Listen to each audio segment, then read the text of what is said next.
We're jumping right in. I filled in her eyebrows with NYX Tinted Brow Mascara. Then I cleaned them up with concealer. I find this to be a super important step, especially for full glam, so you can create the most precise brows.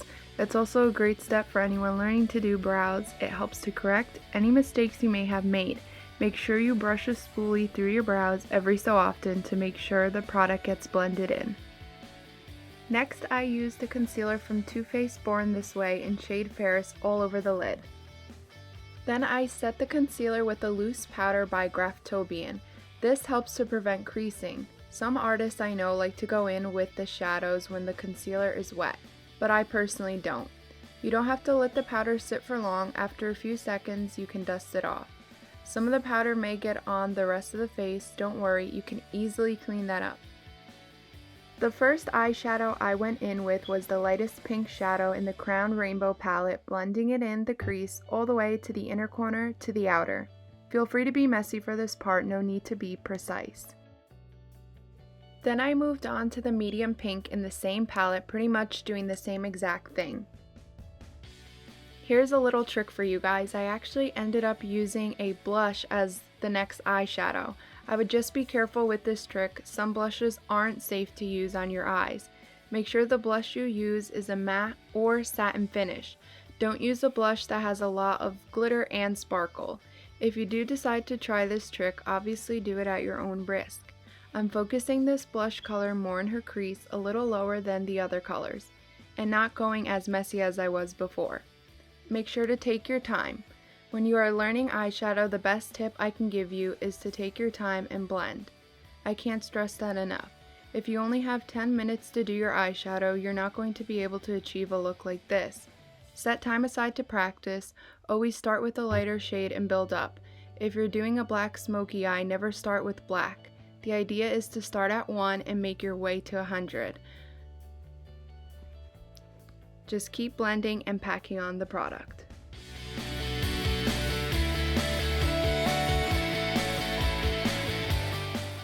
Then I used a pink shadow from Makeup Forever. I feel like this color took it to the next level. You can see how much more brighter it is compared to the other colors I used before. Unfortunately, I don't know the name to this shade, but like I said, it is from the brand Makeup Forever.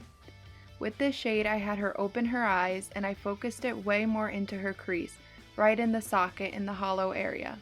You'll be able to feel your brush fit right in there. Make sure to use back and forth motions to blend. I used a smaller, less fluffy brush, one more precise to focus the product where I wanted it to be. Repeat and keep building the color up to get maximum payoff. You'll also see me go back in with the same brush I used for the blush shade and blend the blush shade into the Makeup Forever shade, so again there is a nice blend between the colors. Then I used a thin angled brush to cut the crease with the same concealer I used earlier. I wasn't trying to get such a clean line because the purple shade I was going to use next, I still wanted to melt into the pink, so I wasn't too worried about getting a sharp line.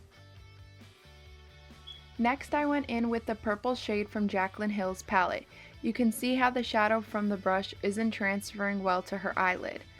On her other eye I tried using my finger and it didn't make much of a difference. Anyways, all I'm doing is filling in the blank space from the concealer with that purple shadow. Next I used a pure pigment from Inglot in shade 112. I mixed the pigment with their Duraline. I applied the pigment with a flat brush and applied it all over the first purple shade. I wanted the first purple shade to be a base to this pigment. Inglot's pure pigments are so amazing and you can use them in so many different ways. I highly recommend them. Next, I went back in with that pink shadow from Makeup Forever to intensify the crease. I applied that color as close to the purple shade as possible. I started at the outer part of the eye, making my way to the inner. After I intensified that line, you'll see me go back in with the brushes and pink shades I used earlier to again make sure everything was blended and both eyes were as even as possible. Take your time with this because again, we want everything to melt together.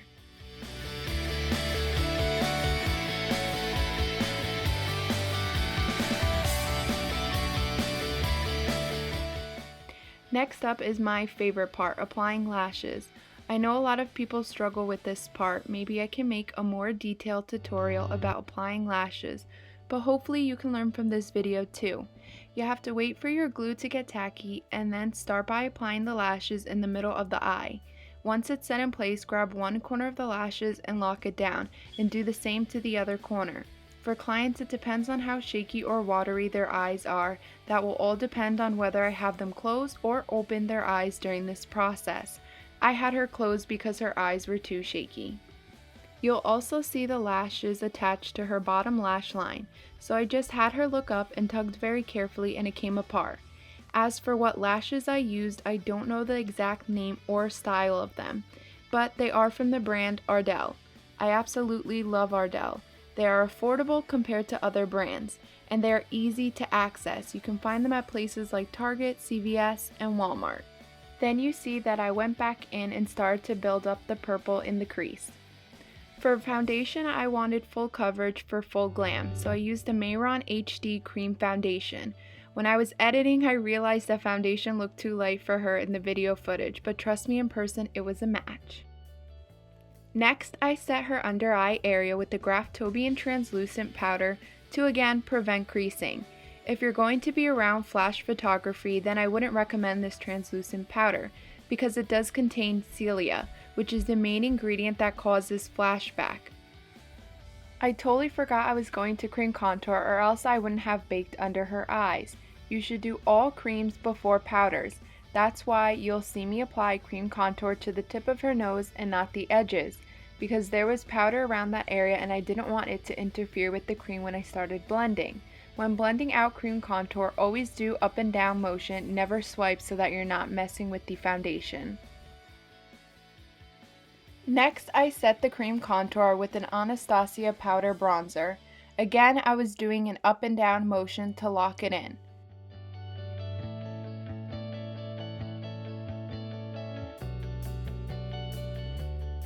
I used a back and forth motion to bronze my jawline. You want to make sure you don't have any harsh lines when it comes to the bronzer.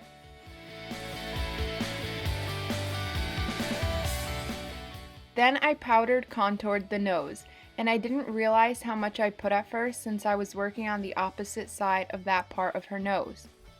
No biggie though, just means you take some time to blend a little more.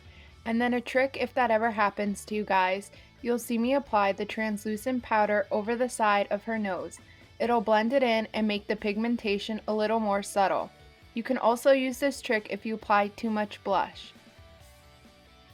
When you are blending the nose contour, you also want to make sure you blend it up into the eye crease, or for her, I did up into the eyebrows.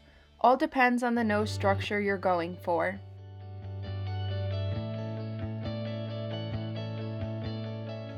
And right here is where you'll see me doing the trick with the translucent powder.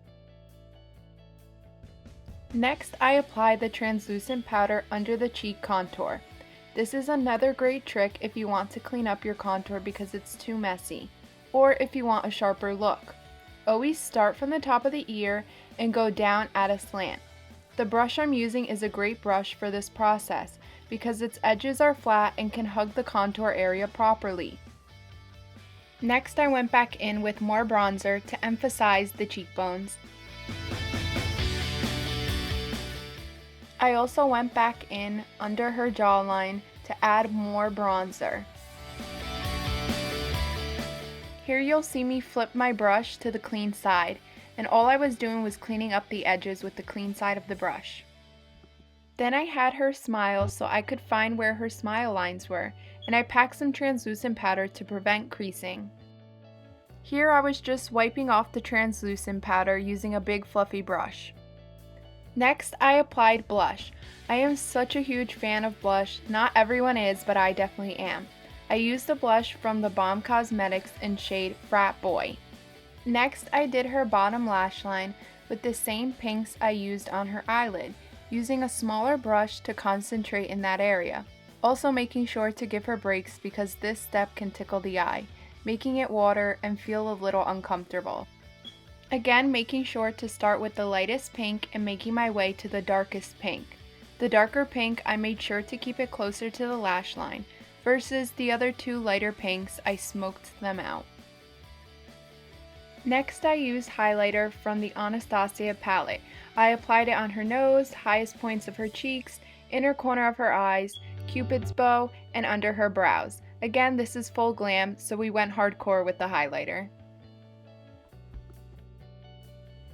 And here's the end results. Took me like 3 hours because I also had to stop in between to cater to my baby. Then I was taking my time to make sure this came out to the best of my abilities. It was fun to create. I hope you guys enjoyed. Also comment down below and hype up my sister.